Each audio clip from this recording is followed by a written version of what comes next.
Welcome to my channel, RB. So here's the nursery for baby boy. Oh, so good, so fun, like doing this again. I know hadn't to been kind of fun. It's kind, it was so fun and seeing Felicity, now at 6, she wanted to pick out things for the baby, and so she actually helped me 'cause there were a couple colors of cribs. That's a good way, so she chose that, and then like they had to get a stuffy for the baby, all the things baby brother has a big room. Yes, indeed, has a good view too, which we love. The mountains, we love the mountains out there. Well, we've been talking about it already, but I should formally say congratulations on baby number 3. I love how big your smile is. Mommy and daddy are having a little boy. So what have you been talking to the girls about a little brother? What are those conversations been like? It's been very sweet. So Felicity is 6 and she is all about the baby and just keeps talking about the baby, praying for the baby, and says she can't wait to meet this little one. And so Felicity is stoked that she is going to be able to help. I think that she's going to be like a second mother to this kid, because boy is going to be bossed around a lot. You know how they always say you can kind of like if you're carrying lower, if you're carrying high. Did you feel like you knew? No, not at all. I was shocked. I was so shocked to find out I was a boy, because I feel like everything felt the same. Okay, I was so shocked I almost fell off my chair. It was crazy. Now is Jeremy saying I need a junior, or you?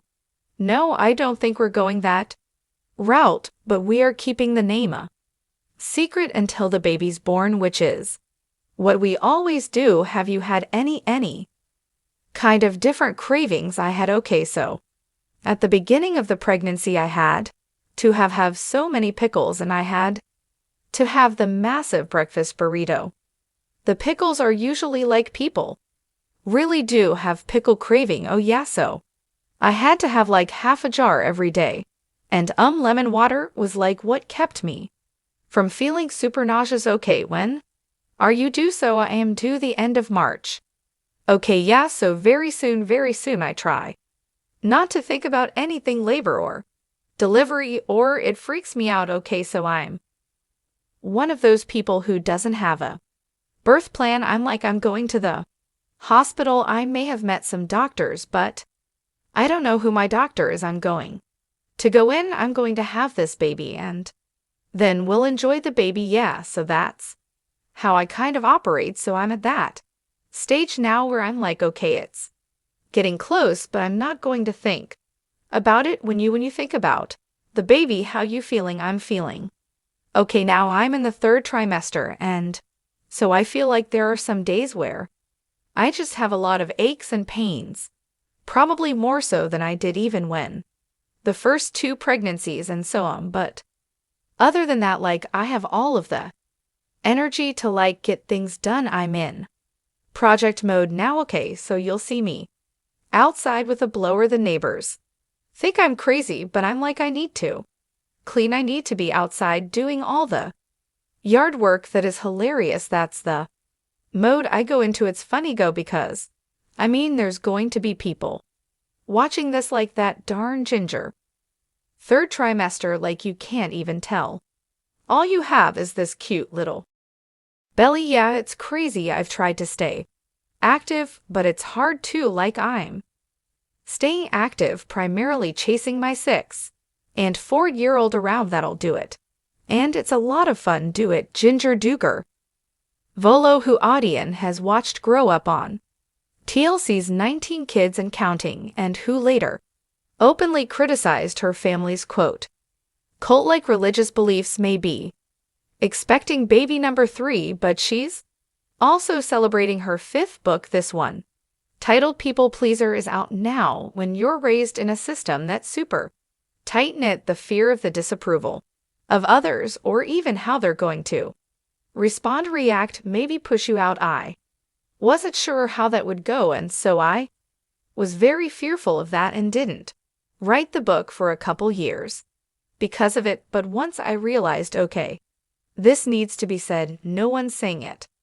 I was the last person in the world who wanted to say anything against the teachings that I was raised under, because I thought, okay, I like to keep everybody on my good side, and in my mind, like any sort of argument or ruffling feathers was rejection, and so it was hard for me to do that, but I think that once I took that step and was able to speak up and find my voice, then that gave me the freedom and the power to be able to say, okay, now I feel like I can see that I'm breaking these chains of people pleasing. Do you think that it was you putting those expectations on yourself, or because you were raised in such a strict structural, I'm religious household? Were there other people?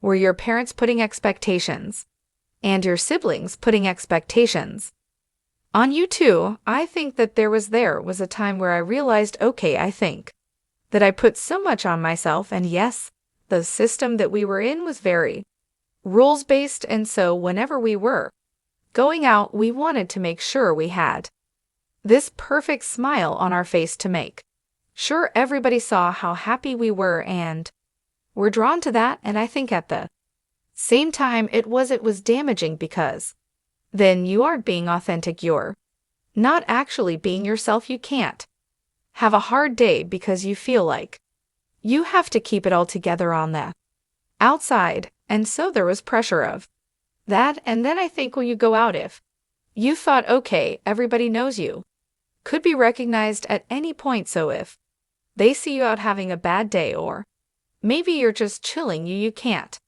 just relax, because then you don't want people to see you like that, and to write an article or to see you in a bad light. And so I think that pressure, I put it on myself a lot, but it also was just part of growing up in the public eye, and growing up also in the teachings that promoted that I did. It was reality TV part of that too, that put an unnecessary pressure on you. You were a young girl. I was, the show started when I was 10 and went until I was 27, so it ended just 3-4 years ago, and all of that time in that world you are even though you're on a reality show, there's a performance side to it, because you're not supposed to be performing, but that you're on, you have to make TV, yes, otherwise no one's going to watch it. So it was that performance that could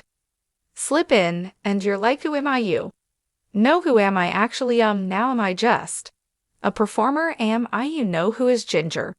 I didn't know for so many years. The last time we sat down to do an interview was when you rode free. Indeed, how did that impact your relationship with? Come back to see more news related to Bates and Duggar.